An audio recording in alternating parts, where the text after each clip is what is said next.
আমার চেষ্টা সবসময় আপনাদের নতুন নতুন রেসিপি উপহার দেওয়া।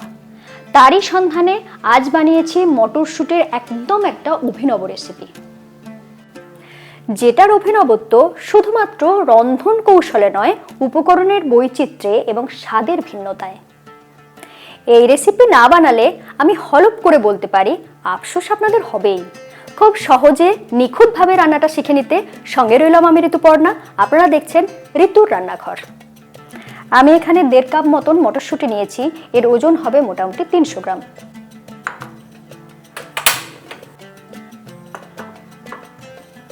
আমি এখানে কিছুটা জল নিয়ে নিয়েছি। মটরশুঁটিটাকে আমি একটু সিদ্ধ করে নেব। সাথে দিয়ে দিচ্ছি একটা কাঁচা লঙ্কা, আর দিয়ে দিচ্ছি সামান্য একটু ধনেপাতার ডাঁটা, এতে ফ্লেভারটা খুব সুন্দর আসবে। এরপর ঢাকা দিয়ে এটাকে সিদ্ধ করে নেব।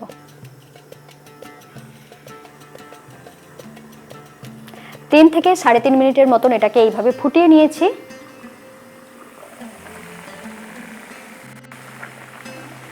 এরপরে গ্যাস বন্ধ করে দিচ্ছি। এখানে নিয়ে এসেছি কিছুটা ঠান্ডা জল। এরপর এগুলো তুলে ঠান্ডা জলে দিয়ে দেব।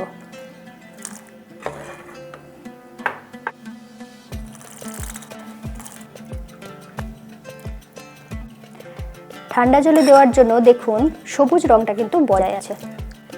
এইভাবে এটাকে কিছুক্ষণের জন্য রেখে দেব। এরই মধ্যে বাকি কাজগুলো করে নেব। এখানে আমি নিয়েছি 1 কাপ টক দই। এটা কিন্তু একদম ফ্রেশ টক দই। এটাকে আমি হাঙ্কাট বানিয়ে নেব, মানে জল ঝরানো টক দই। তার জন্য এরকম একটা পাত্র নিয়েছি। দিয়ে দিচ্ছি একটা স্ট্রেনার, তার উপরে দিয়ে দিচ্ছি এরকম একটা রুমাল।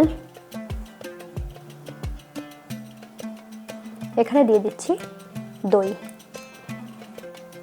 এটাকে এইভাবে রেখে দিচ্ছি।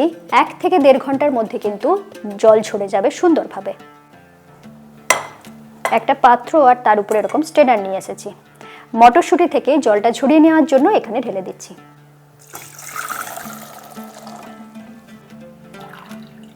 এরপর এটাকে বেটে নেব।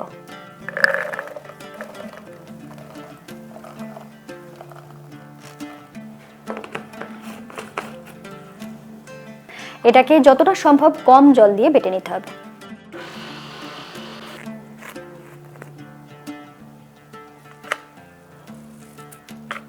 মটরশুঁটিটাকে আমি একটুও জল না দিয়ে এইভাবে বেশ শুকনো শুকনো করে বেটেছি। বাটাটা দেখুন, আপনাদের দেখিয়ে দিচ্ছি। এটা কিন্তু খুব বেশি মোলায়েম নয়। এইভাবে বাটলেও এই রান্নাটার ক্ষেত্রে কোনো অসুবিধা নেই, শুধুমাত্র জলের পরিমাণ কিন্তু একেবারে কম থাকতে হবে। এর সাথে মিশিয়ে দেব কিছু মশলা। প্রথমেই দিয়ে দিচ্ছি স্বাদ মতো নুন, দিচ্ছি সামান্য একটু চিনি, দিচ্ছি 1/2 চা চামচ জিরে গুঁড়ো, 1/2 চা চামচ গরম মশলা গুঁড়ো, দিচ্ছি 1/2 চা চামচ আদা বাটা, আর দিয়ে দিচ্ছি 2 টেবিল চামচ কর্নফ্লাওয়ার। বাইন্ডিং এর জন্য ব্যবহার করলাম। এরপরে পুরো জিনিসটাকে এইভাবে মিশিয়ে নেব। কর্নফ্লাওয়ারের পরিবর্তে আপনারা এখানে ময়দা ব্যবহার করতে পারেন, কিংবা বেসন ব্যবহার করলে সেটাকে একটু হালকা ঘিয়েতে রোস্ট করে নেবেন, তারপর ব্যবহার করবেন, সেটাও কিন্তু হবে। দেখুন এটাকে বেশ ভালো করে মেখে নিয়েছি। মাখাটা আমার কমপ্লিট হয়ে গিয়েছে। এটাকে ঢাকা দিয়ে সাইড করে রেখে দিচ্ছি। এরই মধ্যে পুর বানিয়ে নেব। এদিকে দই থেকে জল ঝরে গিয়েছে। মোটামুটি 1 ঘন্টার মতন আমি এইভাবে রেখেছিলাম। দেখুন কত সুন্দরভাবে তৈরি হয়েছে। লক্ষ্য রাখবেন এই জল ঝরানো টক দইটা ঠিক পনিরের মতন হয়ে যাবে, সেই পর্যন্ত কিন্তু এটাকে রাখতে হবে। এর সাথে দিয়ে দিচ্ছি কিছুটা কাজু কুচি। সাথে যদি কিশমিশটাও মুখে পড়ে তাহলে কিন্তু খেতে বেশ ভালো লাগে, সেজন্য দিয়ে দিচ্ছি 1 টেবিল চামচ কিশমিশ কুচি। একটা কিশমিশকে মোটামুটি আমি 3 টুকরো করে নিয়েছি। এর সাথে দিয়ে দিচ্ছি সামান্য একটু গোলমরিচ গুঁড়ো। সুন্দর ফ্লেভারের জন্য এখানে দিয়ে দিচ্ছি কিছুটা এলাচ গুঁড়ো। সাথে দিচ্ছি স্বাদ মতো নুন।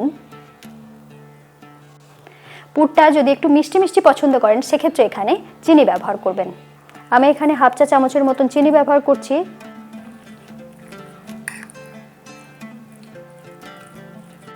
চিনির পরিমাণটা আপনারা স্বাদ অনুযায়ী কম বেশি করে নিতে পারেন।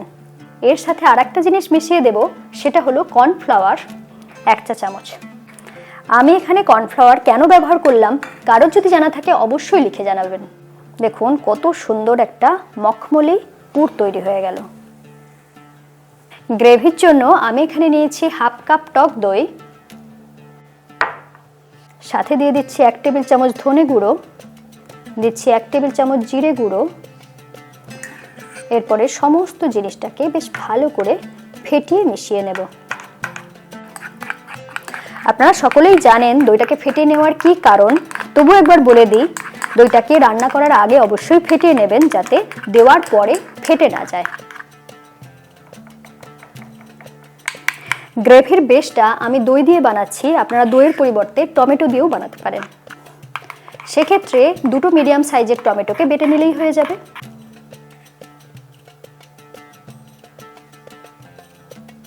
সবকিছু রেডি হয়ে গিয়েছে, এরপর রান্নাটা শুরু করব। দিয়ে দিচ্ছি তেল। তেল যখন হালকা গরম হয়ে গিয়েছে ঠিক সেই সময় দিয়ে দিচ্ছি 1 টুকরো দারচিনি, 1/2 চা চামচ গোটা জিরে, 12 থেকে 15টার মতন গোটা গোলমরিচ, 2টো ছোট এলাচ, 5-6টার মতন গোটা লবঙ্গ। একটু নাড়াচাড়া করে দিচ্ছি। গোটা গরম মশলা থেকে যখন সুন্দর গন্ধ বেরিয়ে গিয়েছে ঠিক সেই সময় দিয়ে দিচ্ছি সামান্য একটু হিং, আর সাথে সাথেই দিয়ে দিচ্ছি 1 টেবিল চামচ আদা বাটা। দিয়ে দিচ্ছি স্বাদ মতো নুন।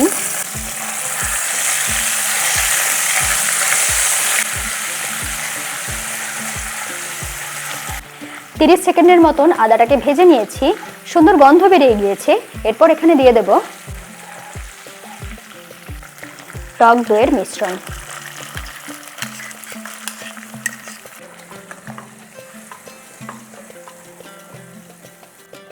গ্যাসটাকে লো ফ্লেমে রেখে দইটাকে কষিয়ে নেব।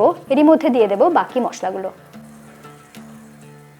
দিয়ে দিচ্ছি 1 টেবিল চামচ কাশ্মীরি লাল লঙ্কার গুঁড়ো, দিচ্ছি 1 চা চামচ হলুদ গুঁড়ো, দিচ্ছি 1/2 চা চামচ গরম মশলা গুঁড়ো। এরপরে সমস্ত কিছু বেশ ভালো করে কষিয়ে নিতে হবে যতক্ষণ না পর্যন্ত দইয়ের জলটা শুকনো হয়ে গিয়ে সুন্দরভাবে তেল ওপরে উঠে আসছে।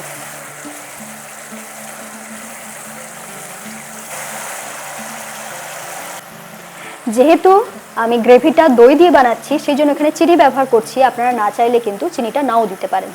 দিয়ে দিচ্ছি 1 চা চামচ চিনি। আস্তে আস্তে দেখুন তেলটা উপরে সুন্দরভাবে উঠে এসেছে।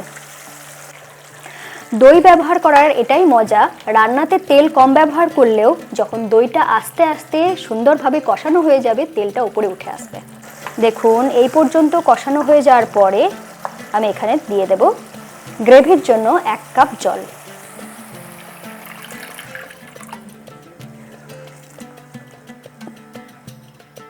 এরপর ঢাকা দিয়ে গ্রেভিটাকে ফুটতে দেব। গ্রেভিটা এদিকে ফুটতে থাক, এর মধ্যে বানিয়ে নেব কোপ্তা। এখান থেকে এইভাবে নিয়ে নিলাম।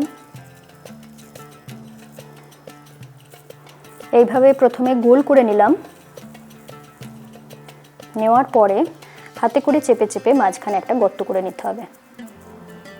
এটা কিন্তু বাটির মতন হবে না, আর একটু উপরের দিকে হবে। দেখুন এইভাবে। এরপরে সাইড থেকে এইভাবে একটু মুড়ে নিচ্ছি যাতে এটা দাঁড়াতে পারে। দেখুন আস্তে আস্তে সাইডের যে অংশটা সেটাকে আরো বেশি পাতলা করে নিচ্ছি, কারণ এখানে পুরটা রাখবো। আস্তে আস্তে দেখুন সুন্দরভাবে এটা তৈরি হয়ে গেল। আপনাদের সুবিধার জন্য আরেকটা দেখিয়ে দিচ্ছি। একইভাবে এই মিশ্রণটা নিয়ে নিলাম। এই মিশ্রণটা কিন্তু একটু বেশি পরিমাণেই নেবেন। গোল করে নিলাম, নেওয়ার পরে ঠিক যেভাবে আমরা বাটি বানাই সেইভাবে হাতটাকে চেপে চেপে এইভাবে গোল করে নিচ্ছে। বাটির শেপে প্রথমে বানিয়ে নিতে হবে, তারপর সাইডগুলো চাপলেই কিন্তু সুন্দরভাবে এরকম গ্লাসের শেপে তৈরি হয়ে যাবে। বানানোটা খুবই সহজ, কিন্তু দেখতে একটু অন্যরকম হয়ে যায়, যার জন্য খাওয়ার আকর্ষণটা আর একটু বেড়ে যায়। আরো একটা তৈরি হয়ে গেল।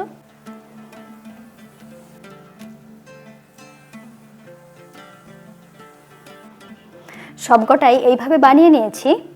এরপর যে পুরটা বানিয়ে রেখেছি সেটা থেকে এরকম 1 টেবিল চামচ নিয়ে নিলাম। মাঝ বরাবর এইভাবে দিয়ে দিচ্ছি। যতটা ধরবে ঠিক সেইভাবে দিয়ে দিতে হবে।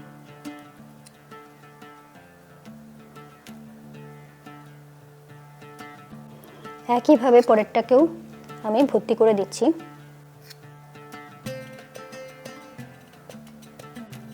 এই যে পুরটা, এটা একদম ক্রিমের মতন খেতে লাগবে। হাতে করে ওপরটাকে শুধু একটু শেপ দিয়ে নিচ্ছি যাতে দেখতে ভালো লাগে।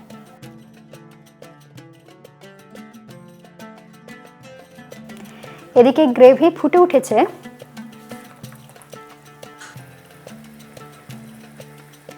এই ফুটন্ত গ্রেভির মধ্যে এগুলো একে একে দিয়ে দেব।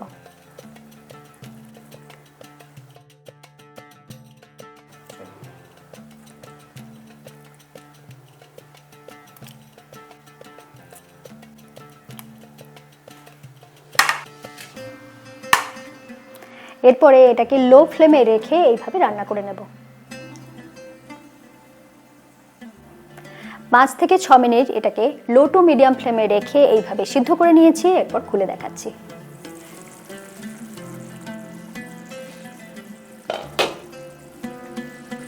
এরপরে গ্যাস অফ করে দিচ্ছি।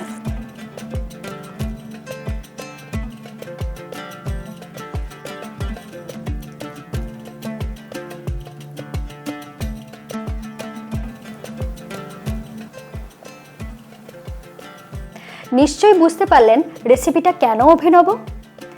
কেমন লাগলো লিখে জানাতে ভুলবেন না। অবশ্যই বানিয়ে খান আর সকলকে খাইয়ে মুগ্ধ করে দিন। এরকম নতুন নতুন রেসিপি পেতে আজই চ্যানেলটা সাবস্ক্রাইব করে নিন, বেল আইকন প্রেস করে রাখুন। সকলে খুব ভালো থাকুন। আবার দেখা হচ্ছে এরকমই নতুন রেসিপির সাথে।